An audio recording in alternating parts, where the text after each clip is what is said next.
explanation about his books, little introductions to them. Right, little blurbs, yeah. Interested. You can also find him on indiebooksource.com. You I'm can. there as well. I think I was there really early on in my. You were one of the maybe first. One book, When you- two books. When you had When I was only in written a Oxford? few books. Yeah, I think you might have had two. We've known you a long time. You One might or have had two. two. Yeah, one or I two. think the Yeah. first two, yeah. Yeah. Now And you jumped right on there as soon as we Oh, opened yeah. up. I was like, And this you is a great 27 idea. books later. hanging in there. We can't fit all your books on there anymore. Well, now you need like a separate We file. can't- We need to We can't keep up with revolve you. some of them out. Here we've got his email is osanchez.author@yahoo.com. Okay. But now I wanted to bring up some of those books so you can Okay. talk about some Sure. of those books. Do you want to take them in order from like the Golem? It's whatever you want to bring up. It's easy. I'll do my Oh, best that's to all remember. easy. Ollie, I You- can do anything. I can do it any way you want. Here, we'll do the Golem. So here's the Golem. I don't want to give away too much. I mean, I guess it's so the guys on the cover are Montague and Strong. Montague is the mage, Tristan, and Simon Strong is a detective who has been cursed alive. And So this Who is has book been- 10, right? Who This has is book been 10. what? cursed alive. So he's been given Cursed immortality. alive. Whoa. Right. And so it's not so good in the sense, oh, I'm immortal. More like, oh, immortal. So it's more like that. Okay. And so he teams up with Tristan. They make they're like a detective team. They figure out these situations that are going on. And one reader said it's light on the detective and heavy on the explosions. And that's kind of apt because there is some detecting, but it's really them reacting to situations, sometimes situations they've created, and then solving those situations. And in this case, there's a golem. I don't want to give too much of the story away, but the golem comes from old Hebrew mythos. Yeah. And so I try to incorporate all different types of religions and stories and characters and creatures. And so this is really a good story with the golem and how golems were created and who's controlling it and why a golem, things like that. So it's a great story. The whole golem thing has always been very scary to me. It's scary. It is scary. By the way, there will be a book giveaway after the commercial. There is. Will be out, so Sure.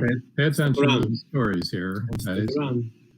So then there's Dark Glass, same two people. Yeah, it's always going to be those two on the covers because they are the protagonists of the series, right? Mhm. In this one, so you see there's some who can't see, right? Because we are on radio as well. So the Yeah. cover has Tristan and Simon, and in the back, usually you don't see these elements, but there's an hourglass. And because this one has to deal a little bit with time. And so I wanted to have some kind of representation of time without saying it's about time. And so Dark Glass it's a play on an old proverb or an old verse, whereas now I look through the glass darkly. Darkly. Yeah. And so it was a kind of twist on that, but later on I will see as I am seeing. And so I don't want to give too much away, but it's a story. You should get this one because what happens is that they start from the Golem, Dark Glass, they start becoming like a river novel, which is they start flowing one into each other. So it's Okay, not we have cliffhanger, but it's together. We have a comment. Oh, great. Trish Pipkin says golems are scary. They are, And then yes. Joe Concha wanted to know, does the detective age and never die, or does he stay the same age forever? He doesn't age. Yeah, he doesn't age. The mage, who's Tristan, ages, but so slowly that he might as well not age. Because mages in my world age very, very slowly. Okay. And then Chris Chrisman wants to know, do you mind if I live stream this podcast on Orlando's YouTube channel? And That's up to you guys. I don't think you can. know Probably how can. that. Yeah. Because StreamYard may not allow it because they're competing. Yeah. Yeah. So But I'll tell you what, Chris, our YouTube channel, it's on YouTube also. Awesome. On No. WLFE DB's on the radio station's YouTube. YouTube. But Chris, we always give him the MP4 and the MP3 Right, so afterwards. that'll be on. So it will be able to go on his YouTube channel. It just won't be live. That's fine. But if you go on his YouTube channel and ask them to come onto one of these streams, then they can follow him here for tonight Awesome. and then watch it live. But yeah, we'll give you all that. But Yeah, Chris is my resident technomancer with all things YouTube, electronic, and he's the one that handles all that stuff. He's amazing. Ah, okay. Chris says, I am, but it is okay. I figure it's just another outlet for you guys. Oh, absolutely. You Yeah. betcha. Yeah. We don't mind. Yeah, because we have a Yeah. lot of people who would watch you on YouTube. Yeah. So, Perfect. Yeah. Well, we'll put it over onto you guys the file when we're done. Yeah, Awesome. we always do. You'll get that. as much bandwidth as we can get you is awesome. The more, the better. The more the merrier, as far The as more the merrier. Yes. that's right. That's right. Okay. You got it, Chris. Thanks, All right, Chris. Let's see here. I assumed that he was one of your people. He's part of the mob. Yes, he's one of the mob. He was Yeah. new in our audience.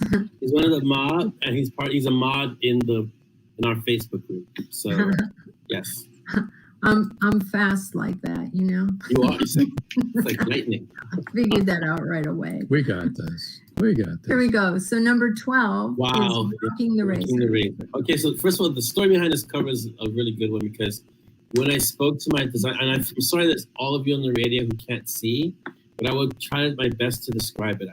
I'm pretty That's good a at great words. cover. Yeah. So when I gave the concept, I don't design the covers. They're designed by Deranged Dr. Design, who are amazing cover designers, as you can see. When I gave them the idea for this, I said, okay, I needed to depict two sides of Tristan, the dark side and the light side, and kind of he's having somewhat of a schism between his ability, and part of him is good, part of him is bad, and he's wrestling with that internal struggle. So they came up with this, where Simon's in the middle, and there's two Tristans, one's with a red orb of magic, and one's with a white orb of magic, and the red is all on the bottom cover, behind the title. And this story is really, even though Simon's prominent in the front, it's really a story about Tristan in regards to his internal struggle with using a darker form of magic. And should he or shouldn't he, and what justifies the use of a darker form of magic? Like, if it's to save a life, is it okay? Or is it something he should stay away from? And so he has this battle, and Simon is there like, you can't do this. You can't go down this path. So Simon serves as his conscience in a way. And so it's a great story. It's a lot of fun. And basically, the one walking the razor is Tristan. He's kind of walking the razor between being good and being evil, and what it means, and should he use this darker magic or not? And Simon's going to nudge him in the right direction. But there are other antagonists that want him to, go down the dark path. So, yeah. James Rickard, Thanks, James. James says, best cover I've ever seen. Sorry They are for bring your name incredible. again, James. They are incredible. They're designers at Deranged Dr. Design. I give them a framework to work with. Like I said, I kind of want to have this on the cover, but I don't really specify because I was a graphic designer, so I know. So I give them an idea. Look, this is the idea. This is because I fill out briefs for them, right? And they say, okay, what's the story about? Give us the synopsis, and then what would you like to see? And I kind of give them a loose framework, and then they come up with things that just explode my brain. They are amazing. They are amazing. Yeah. It's really good. Amazing. All Now of I get them, the razor, walking the razor. Yeah. Yeah. So that's book 12 in Montague and Strong, right? Mm-hmm. Okay. Yes. But Book see, 12. isn't that life though? Walking the razor. That is can I life, do this? yeah. Can I do the bad thing for Right. good Well, we have reason? the potential for good and bad, right? Right. And And so we have to make justifies that the choice. means. Mhm. We have to make the choice. I mean, Always it's a every choice. day. Every single day you're making a choice. Am I going to do the right Not thing or only the wrong? not only one choice, It's but multiple, dozens right? and dozens of Yeah, choices. every right? single day. Yeah. Do I respond in a way that's right, or do I respond in a way that might hurt this person's feelings? Even your thoughts, do I have the right thought, or am I going to Right. think about tearing this person down? So it's a constant tug between those two sides of who we are. And so every day we're walking that razor. And That's so right. hopefully most days we stay on the good side, but we're going to have moments where we go into the darker side, and we have to come back. You know? Right. Right. That's the key. So that story is really much a lot about that. And Tristan kind of reconciling that part of who he is, of I know I've done things that I shouldn't have done. And Simon said to tell him, you've got to stay over here on the good side because it's too dangerous for you to succumb to the darker nature. Like it is for all of us. I mean, the things that we do or contemplate in our darker moments, not pretty. If someone could see our thoughts, it would be like, whoa. Yeah. You know? Chris says, shiny side up. Shiny side up. Keep the light side up. There you go. It's important. Yeah. Well, I'm a mother with 6 children, and I have Irish heritage, and I was a redhead, so my darker side often took over. Oh, sure. And you didn't even have to work at it's just there because no, it was so easy. For many of us, it's right beneath the surface because a lot of it has to do with our history, how we grew up, how we were raised, the environment that grew up in. Some of it was a defense mechanism, obviously. You know, some of us were a little older, you know, realized when we had a rough childhood, had to kind of be that way sometimes as a shield to protect ourselves and to protect those around us. And it's hard to step away from that defense mechanism because it has served us so well. And to be open and let people in, for some of us, is tough. And so I try to bring some of that into the story because we can all relate to that, you know? Absolutely. Right. You see Marjorie's question? Yes, out of all your books, is there one that stands out as your personal favorite? No, that's like asking which is my favorite child. It doesn't work. They're all each. So here's the thing, especially in the Montague Strong series, each book speaks to a different part of my life as I was writing them. So it's very hard to say this is my favorite part, this is my favorite part, because this is my favorite book, because each one is part of me. And that's like saying, okay, so which arm would you prefer? You know, like if you had to give one up. No, I like both my arms, you know, I love all my children. So I don't really have a favorite. I could tell you my favorite characters, but a favorite book, it's going to be really hard because it's such a process for each book to be written. It takes time. Here's what I won't say readers sometimes don't see is that books just don't happen. They take time. They take energy. They take part of you. Investment. Yeah, it's a commitment that you make to write a story. And so when a reader gets a book, they're like, they just get the finished product, but it is hours, sometimes years in that book, in the making of that book. And it's the investment of the author. It's part of that book. So it's hard to say this is my favorite book because they're all part of you. How about series? You have several different series. Yeah, my favorite series would be Montague Strong. That's my favorite series. You're the most invested in that one. Yeah, that's the one that I've been writing the most in. Yeah. But I have a few little, what we call dark horses that I really, really enjoy. The Birth of an Assassin, that series, the Assassin's Apprentice is recently the Darkin series. I have to shout out the NAC, which is the Nixia and Acheron Coalition. So I wrote 3 supposedly short stories. They ended up being 3 novellas, and that's going to become a series. So then I'm recently in a bit of a project called that's under urban fantasy noir, and so that is going to become quickly one of my series. And like Chris is saying, the Night Warden is a offshoot or a spin-off of the Montague Strong world. And it's set in the same world, so it kind of counts as part of the same series, but it's a whole different character, different series of events. There's so many; they're all interrelated. So, there you go. Oh, let's see. What got me interested in writing fantasy? Great question, Joe. Is that what you mostly do for entertainment? Okay.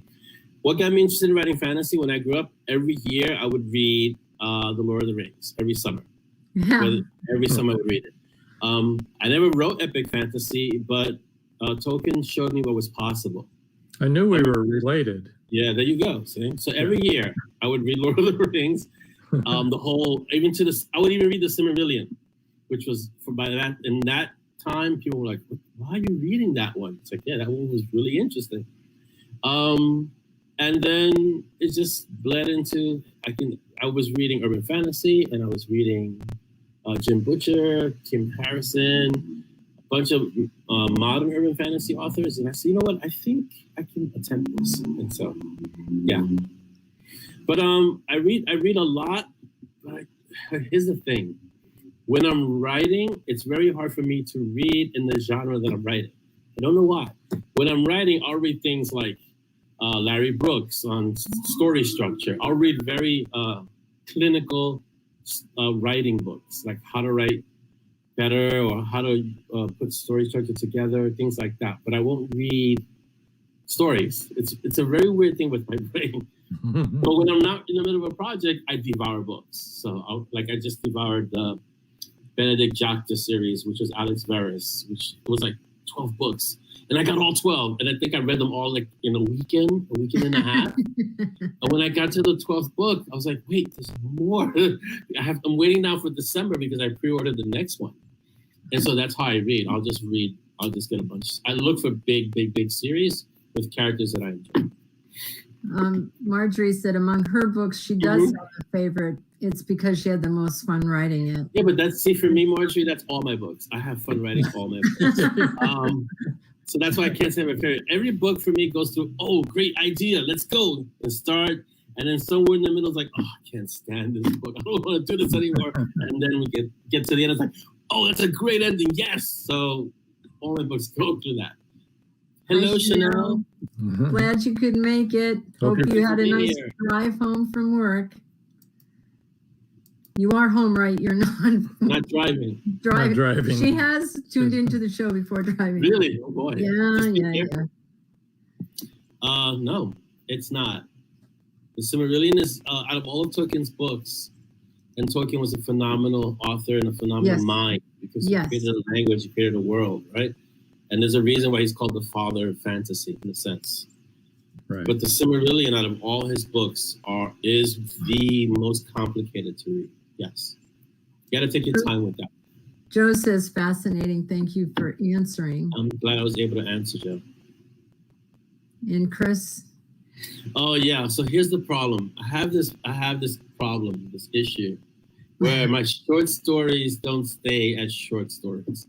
So I always say they go feral because I start out with, it's only going to be a 10,000 word story, 20,000 word story, and it balloons into 30, 40K.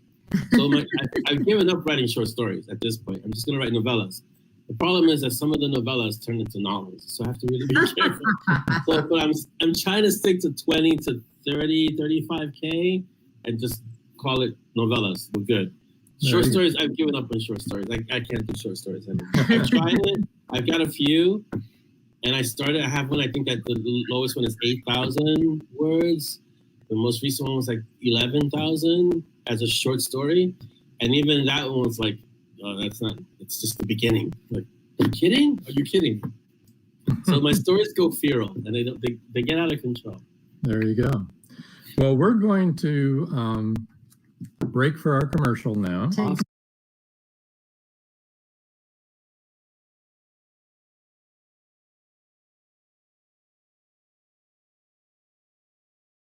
Short break. Take Fest up near Rochester, New York. It's coming up in the spring, March 25th, 26th, 27th. It's a fundraiser for the Veterans Outreach. Okay, there's going to be it's paranormal, mystical, horror, sci-fi, cryptids. There's numerous celebrities, lectures, vendors going to be there. Many of the celebrities are from the Travel Channel, from some of the shows there. But it's all to support the Veterans Outreach, and which is strongly supported by our radio station. So, that being said, I'm going to shut up and play the commercial. Well, let me explain why we had to say that, though. Because our station manager made this commercial, and he made it for the live stream, not for the radio. And if you're listening on radio, you're going to have 2 minutes of music. Yeah, you'll hear the music, but... try to go to, if you're going to be anywhere near Rochester, live, try to make it over there to try to support that. It's a good cause. So hang on, we'll be back in a few minutes with our and we book see your giveaway. Comments, we'll bring them up. We will catch up as soon as we get back.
WLFE Digital Broadcast Network presents Variety Unlimited Television. Watch shows like Meet the Author Podcast, The Bipolar DM, Just Cindy, Card Pulls and Coffee, Unfiltered Talk with Bryce, and more. That's right, our shows are your shows on WLFE Digital Broadcast Network. And now, back to the show.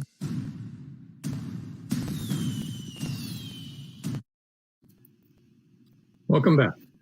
Thank you. That looks like a lot of people. Chanel, yeah, a lot of people are going to be there. Chanel has a question. Sure. Do you write with noise or music around you? You see these headphones? These are noise canceling headphones. I write with music. I listen to vocal trance music because it shuts down the sensor in my brain. So it keeps the sensor occupied, and I'm kind of like writing and making sure the sensor doesn't pay attention. So I use vocal trance. Melodic because it's kind of operatic, and so it kind of fades into the background. And sometimes it becomes the music to the soundtrack, to the screenplay in my head, and so it works. And George will talk to you about that after the show, okay? We see your question. And Chris, how long have you been doing these podcasts? Talking to you guys. Huh? I think he's talking to you guys, not me. Yeah. Last February, we had our first show, mid-February, so we're under a year so far. This is number 3, episode 33. Nice. Every Wednesday. But we were taking one Wednesday off a month to travel, and now we just pre-record. Pre-record them, yeah. That's good. So we've actually been on longer than 30 weeks, but yep. Chris says, okay, nice. Yeah, it's been fun. We like all of our authors, and it's been a really good time. And Chanel is answering you, Orlando. She's saying that's very interesting how you listen to music. Yeah, I know some authors can't have any sound. I know authors who need complete silence. And I know some authors who listen to death metal, and some authors listen to classical music. So I think it varies on the author's brain and what they need to be creative. Yeah. Hey, Dominic. Hi, Welcome to the show. And Chris says your show bi-weekly works good for Orlando's show. We have 2 shows a month. Yeah. So, Okay, let's get on to number 13. We now have 4 shows a month. Whoa. What did you guys are busy. I know. We almost lost you guys. You need to let me. He tried to take over my job. Don't do that. I don't know. Don't do that. Okay.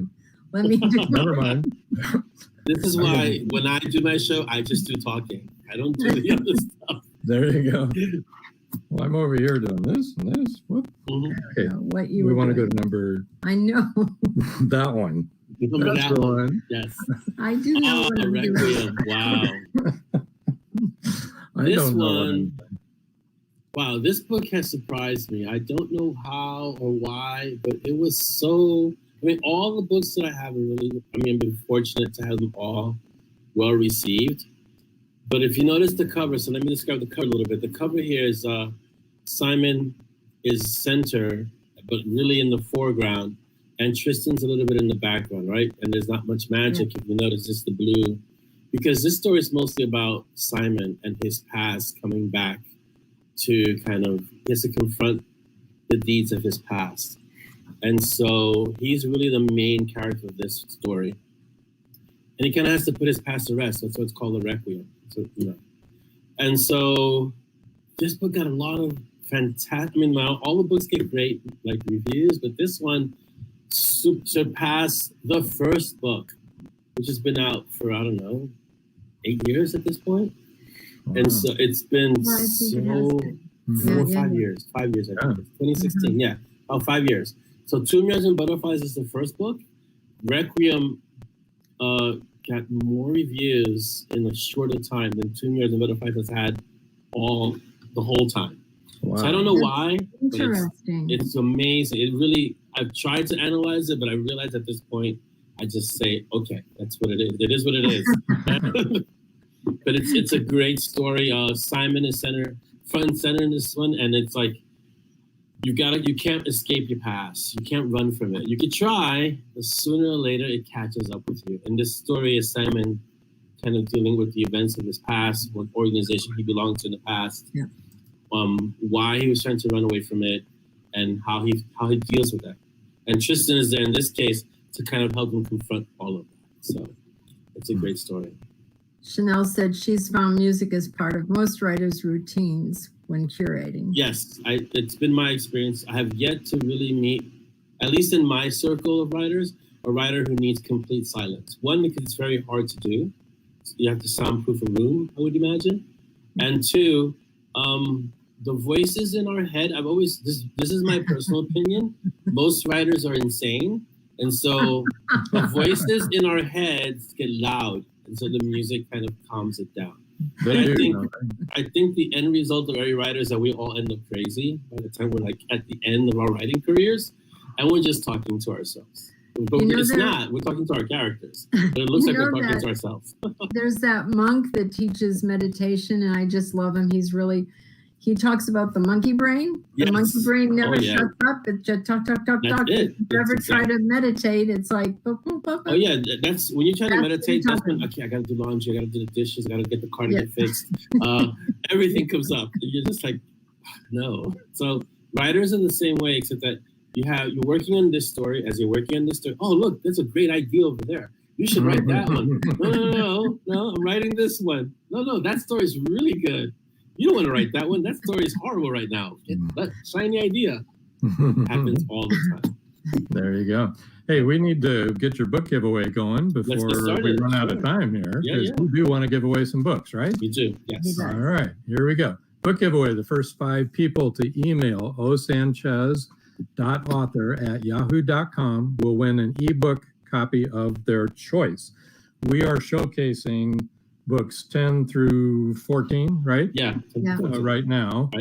And one or two other ones coming up here. But there's others. If you want to start at the begining, go to his website. Yeah, just put it you'll in, have a choice. Just check. Put it in your email, like which book you'd like, and I'll email it. I'll digitally send it to you. It's in his website is really good. You can have little blurbs and find out, what piques your interest. Yes. Monkey brain on crack. Yeah, I've got a monkey brain on crack. That's basically what it is. Yeah. I mean, also in this day and age, so many things are vying for our attention that it's really hard to sit down and focus for, let's say, a good 2, 3, 4 hours. I mean, it's hard to get to 4 hours to begin with, but 2, 3, or 4 hours to sit and focus and be creative. To be a writer, most people who don't write think you just sit down and it happens. You have to kind of tap into that side of your brain, that side of who you are, so that you can actually look at a blank page and create something from nothing. That's basically what you're doing. That's not easy. That really takes a lot of work, and you have to be in the right mindset. And you have to have the right environment, and there are a lot of factors that have to go into you sitting down and getting it done. And the thing is that if you get interrupted, it's almost like a reset button. And now you have to go back and kind of start all over again. Because, you're about to do this. And if you have children or little ones, hey, Dad, you're like, oh, okay, let me go deal with that. Then when you come back, you got to have to kind of all over again. And that's what happens. Yeah. Robert White, I just have a cracked monkey brain. Hey, Robert. Welcome to the show. From Australia. How is it in Australia this morning? Way down under. Oh, he is. Robert, I forget. I know. It's in Rockhampton, Queensland. Yeah, no. Something like that. Again, George said he likes to listen to Enya when he writes. So that I like Enya. That would be a good one. Very soothing, really good one to listen to. I listen to, when I write, I'm listening to vocal chants. When I'm editing, I'll listen to ambient music because it's a different brain. And something like Enya would work for editing for me because it's very calming and I can focus on what I need to fix as opposed to creating. So it's 2 different processes. Like the creative part needs a soundtrack and the editing part needs something calming and soothing. Kind of like, okay, you can do this now. Right. Heather says she has a whole playlist of like songs when writing or listening to an audiobook. Hi, Heather. Welcome. And Robert says it's good, cloudy, missed the Leonids due to clouds. Oh, that's too bad, because we took one of our telescopes with us to watch when we were up in the mountains. Trish says she wishes Enya had new music, right? Enya hasn't produced anything in a long time. Yeah. And Chris says that he has to block out at least 3 to 4 hours if he's going to get any writing done, turn my phone off, etc. It's a process because you can say I have 4 hours. Yeah. I've got mine turned off right now. I didn't know you could turn them off. You can. They're always ringing.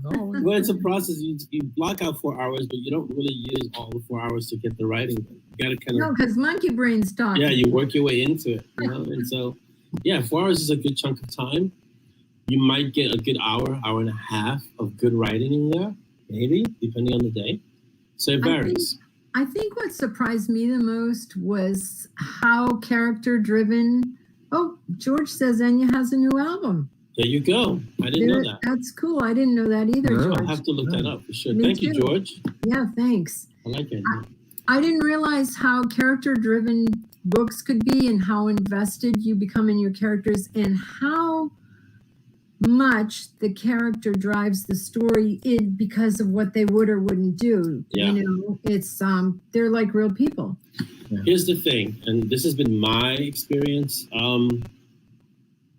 So there are writers who are plot driven and there are writers who are character driven. I'm very character driven. Mm-hmm. When you focus on the character, this is when you start becoming schizophrenic because you're having conversations.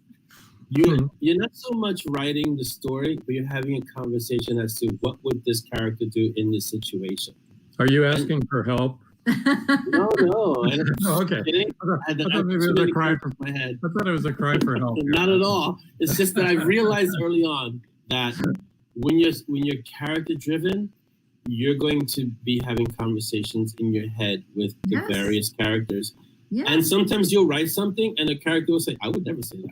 You're like, that's exactly right. When I'm writing dialogue, it's really difficult for me because it's like, that's not right. The character's like, I distinctly remember some dialogue I was trying to write recently that I meant to be funny, and literally the character said, "That's not funny. I wouldn't say it." I would never say that, right? Not funny. Wait, there was a comment about TV. Joe. It's so weird, Joe. That's for a lot of people. That white noise is important. It's like when I used to write in a coffee shop. I used to write in Starbucks. I would only do my writing in Starbucks, not because I love the coffee so much, even though I love coffee, but because I needed the ambient noise of people talking and the noise of like things happening and people putting cups down and all. So that ambient noise is very much like the TV in the background. Okay, here's another comment. Hi, Linda. Linda's one of the mob. Almost all my books become feral. I really know. I try out with every good intention not to let them go feral, and they inadvertently they're on their own. It's like, yeah, you have this much you're gonna say? Yeah, I don't think so. We're writing this much, and we're going in this direction. It's like, oh, really? Like recently, the project that I won, I just had a tangent that added another 5,000 words. Are you kidding me right now? It's changed. Yeah, Joe. TV in the background is like white noise. It's really it does help a lot of authors. TV in the back room. Marjorie also, and James likes 24-hour There you news go. channel.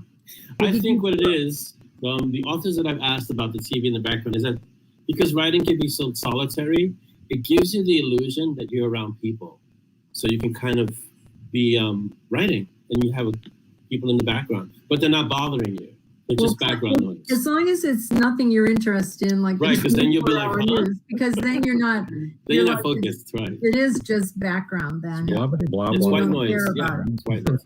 Chris needs silence, so that's hard. So I can't write with silence or outside. That works. That's my favorite. That's my favorite place, Chris. And they have soundtracks now that simulate nature, rivers and birds, and so if you have to be indoors and you can't be outside, you can have that playing in the background, and it feels like you're outside. So Except my little monkey brain goes, that isn't real. But it's We're not real, not right? It's a outside. part of you in your head. You're like, that's not real. Okay, let's get to this book, Divine Wow. Book Yeah. 14. Book 14. Then This we is got the most another book recent- I really want people to see. Yeah, this is the most recent book, Divine Intervention. I really can't spoil this one because if you're getting to book 14, you're not going to see this one coming. But Okay. this is an enemy. Okay, let me describe the cover because there are people who can only hear. So Monty and Simon. Monty is short for Tristan Montague, so his nickname is Monty. So Monty and Simon in the front, all black, looking very, very cool. And in the background is a person kind of screaming with their arms outstretched. And so that persona in the back is someone that's been haunting them or kind of after them since book 1. And he makes cameos throughout the series. And things are ramping up now to a big confrontation with that person that's in the background. And it's a gorgeous, this is like one of the gorgeous, I mean, they're all gorgeous, but this is with the purple. So it's a contrast of orange and purple and black, and the cover is gorgeous. It's like, wow. When I saw this, I was like, okay, I just want to write the story now because it just looks so amazing. It is. So, It's really a cool cover. Let's see what this comment is. Oh, James says silence makes him nervous. Especially when you have kids. Right? Silence is like something is wrong. Wait a minute. Boy, that's for sure. Okay, this is the cover I wanted everyone to see because this really speaks to me. Bangers and Mash. Okay, so I love that. this is one of those short stories that took off and became feral, and it's like now it's going to be a series of its own. This duo made their cameo appearance in one of the Monty and Strong. This is set in the Monty and Strong world. So they made a cameo in Monty and Strong, in the Golem, actually. They're in the Golem. And basically, they're a parody of Monty and Strong. So Bangers is the mage. He's the one that's holding the head. So the cover is you see a mage with energy in his hand, and his partner, Mash, is just standing there. I think he has a gun in his hand, if I'm not mistaken. Yeah. So they're a paranormal investigative group. They're paranormal investigators of the arcane. So if you take that acronym, that's what they are, right? A PITA. And so it's a parody. Bangers takes himself too seriously, and Mash is the realist. And so they really are like I told you before. They're like the Abbott. I'm dating myself. They're like the Abbott and Costello of the Monty and Strong world. So they bungle their way through everything, and they manage to solve the situation, but it's the hardest way possible, the most scariest way. It's like they almost do it by accident. And they have help from the other characters, which gives a good kind of foil so you can see how out there these two are. And it's a lot of fun to write. I've never really written funny before because I don't consider myself funny. Snarky, yes. But this is outright humorous, and I found it like, I don't know if this is going to be funny at all. But they took on a life of its own. Bangers has a specific way of speaking. He's very self-important. He very much, so the only reason that people like Bangers is because at his core, he's a good person. And he believes in what he's doing. It's just that he's very clueless about what he's doing. And Mash is like, okay, he's more of the pragmatist and realist. Like we can't do this. We can't just go and blow up this building. It's not a good idea. And Bangers would be like, why not?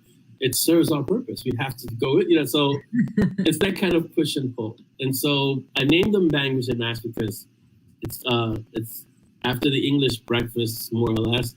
And it was a real catchy name, Bangers and Mash. Like, oh, that sounds so fun. And so there you have Bangers and Mash, the Abbott and Costello. Fun to me. Yeah. George made a comment, and I'm sure it was applicable to one of our comments. He said, sure. yeah, my boys do that. They haunt him. I believe it. He has a few. Oh, the silence, yeah. That's why. Oh, the silence, yeah. Yeah, that probably was it. I think we have one more down here. The rule of the council. Oh, rule of the council. Wow. So this series, let me just show you I'm sorry for the people who are listening. This is what it looks like. You can see it as one book. Because the readers... This one down.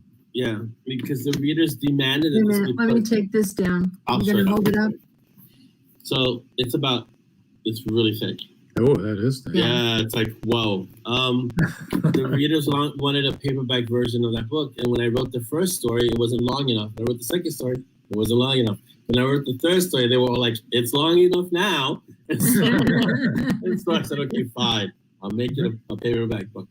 This is the Let story. me ask you a question about that picture. Is that you? Did you hurt your hand when you did that? Yeah, it was hot. It was I bet. really hot. I bet.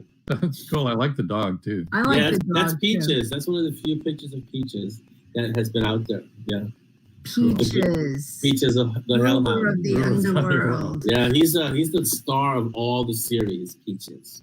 He's the official, unofficial star. So Robert wants to know, will the next funny guy be Potato? Ah, that's a good one. That is a good one. Well, he could be Mr. Potato Head. Yeah, it could be. So Robert, I bet you have bangers and mash in Australia. Do Aussies have bangers and mash? They have bangers. They might have something similar to it. Yeah. I would imagine because of the English influence. Yeah, the English influenced us too, but we don't have bangers. But we don't do bangers and mash. No. So that's the ruler counts as the story of Michigo, who is a character in the Mountain Strong world, and she's the director of the Dark Council. And those 3 books go through a story of just her. It just showcases her and her world and what's happening in the Dark Council. It's kind of like a parenthesis between Reaping Wind, which is in the Mountain Strong, and so like book 10, 11, 9, and 15, 16. So somewhere between there is when Ruler Council happens, like between 9 and 16. So the next book is Stormblood, which hasn't been written yet, and then Revenant, which is the book after that. I mean, I have Mountain Strong scheduled out to like 40 books. So Revenant is when she reappears in the timeline of Mountain Strong. So those 3 books happen within that parentheses. Cool. Yeah. So Robert says similar, but that's definitely British food. I would imagine, yeah. Mash. It's very, very British. Yeah. So you've created an entire world, Yes. The whole universe. a whole universe. I try not to call it universe because other authors have used universe. Yeah. And I caught a lot of flack from readers. Oh, you're just using. So I'll just call it a world because that's what it is. A world. Yes, but an entire world. Yeah. George says, I'm impressed with how prolific you are. 27 books. Wow. And you're obviously not done. No, And he's not those done. are just the novels, right? Yeah, there's a ton of short stories. Like, well, I call them short stories. They're really novellas. Novellas. like A lot of 19 novellas too. So you're just novellas. rolling right along, huh? Well, Robin's known me since I was 1 or 2 books in. Yeah, one or Really, two books in. We remember that's how long we've known Yeah. him. So It's the M&S world. yes, the M&S world. That's what we call it. M&S We world. need to end this here. Yeah. It's It's time has like- gone by. I don't know where this time has gone by. It's gone by so fast. It It's I don't- unbelievable. Right? I'm looking at the time in the corner where it says live, and I'm like, it's Uh-huh. 52 minutes in. How did that happen? I don't know. I certainly don't know. Time. It's like, whoa. We really could have had more time. We needed more time Yeah. to talk. Well, we'll Yeah. have you back again next year, maybe. Huh? Sounds good. Whenever you After need you me, write about I'm 20 here. It's You an should have honor. about 20 more books written by Well, I'll have January, a right? bunch by then. Yeah, next year it's going to be a busy year. Yeah. Yeah, Oh we're my trying God. to end the shows on the hour so that we can then Bring it Yeah, back to bring the it, bring rerun it if back we need to. as a Yeah. rerun. Chris Sure. says, Rob, I love the poster. I want to believe. Yeah, Yes, yes. we love indeed. it. That's a great poster. Yeah, it was a great show. So, Orlando, Yes. thank you very much. Oh, we got One more comment from maybe if Joe. you can answer this in 30 seconds. Yeah, sure. I get up at 4 o'clock in the morning. I go to the gym by 5.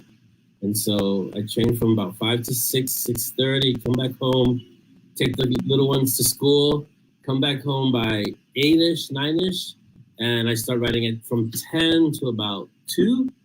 And then at that time, the day is rushing in and things I have to do. So 10 to 2 is really like my block of writing. And then after that, it's editing, other book stuff, book infrastructure stuff, marketing, some book-related things, and then it's away from writing. So I try to write every day from 10 to 2, and I try to crank out 2,000 words, 2,000 to 3,000 words. Depends on the day. Some days I could do 4,000 words. So it depends on what part of the book I'm in and if I'm busy creating or if I'm just flowing. Depends. Okay, cool. Busy person. Hey, stick around, Orlando. Don't leave until we come back to say hi, say goodbye to you afterwards. I'm going to move you over right now. Okay, there you go. And do you have anything you would like to say? No, Joe said great show. Really enjoyed listening to Orlando. Thank you. It was a good show, and we appreciate you all showing up and everything you had to say. And everybody that listens, downloads later on, thank you so much for tuning in and make comments. Email us at carternovels@aol.com if you have any comments about the podcast, and we'll be happy to hear them. I hope. All right.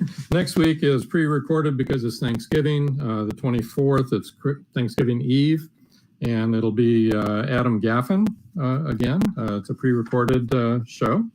And then, then not in October, but in December, we're going to have KJ Waters on December 1st. So we got a busy schedule for December. We're going to say goodnight now, I think. And do you have anything else to say? Like, share, follow, comment.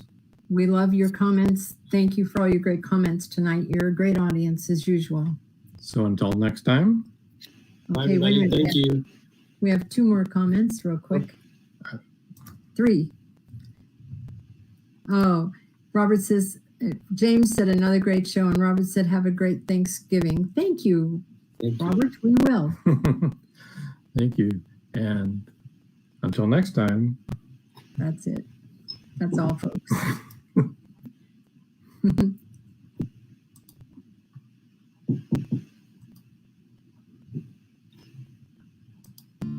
Thank you for joining us here. Who is it? The author. Make sure you stay I'm up to in date a with our meeting. show by clicking like, follow, and share. And you can find us on Spotify, iTunes, and more.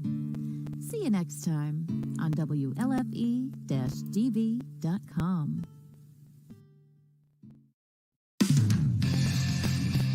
You've been listening to WLFE-DB.com, where our shows are your shows.